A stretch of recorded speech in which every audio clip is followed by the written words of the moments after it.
On retrouve tout de suite notre correspondante dans la région, Emmanuelle Sodji. Bonsoir. Alors, qu'est-ce qui se passe exactement? Quelles sont les parties prenantes de ces affrontements?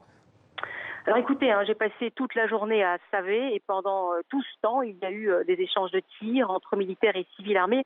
Alors la plupart sont des chasseurs. Alors pour vous situer, je suis environ 100 km au sud de Tchaourou. La violence ici a commencé depuis mercredi.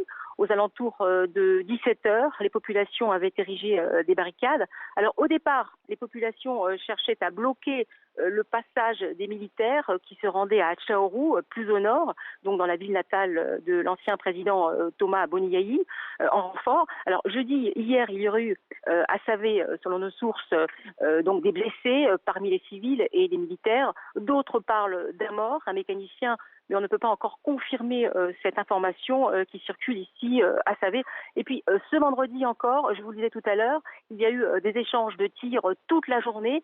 Impossible pour l'instant d'avoir un bilan car les populations ici sont extrêmement méfiantes. Elles sont à cran, elles sont révoltées ici et toute présence étrangère est vraiment suspecte. Emmanuel, après les législatives, il y avait eu des violences post-électorales à Cotonou notamment. Est-ce qu'on est en quelque sorte, là, avec ce qui se passe à Savé et à Tchaourou, dans une réplique, un prolongement du bras de fer entre le président Talon et l'ancien président Yahi Boni?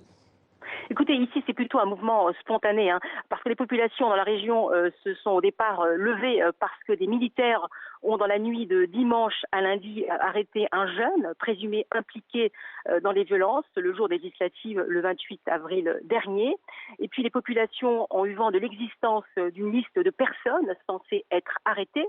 Et puis, alors, 5 jours après le début des révoltes, le mouvement, 5 jours après le début des révoltes, le mouvement de révolte est localisé, on va dire, sur 2 communes et au moins sur 3 arrondissements.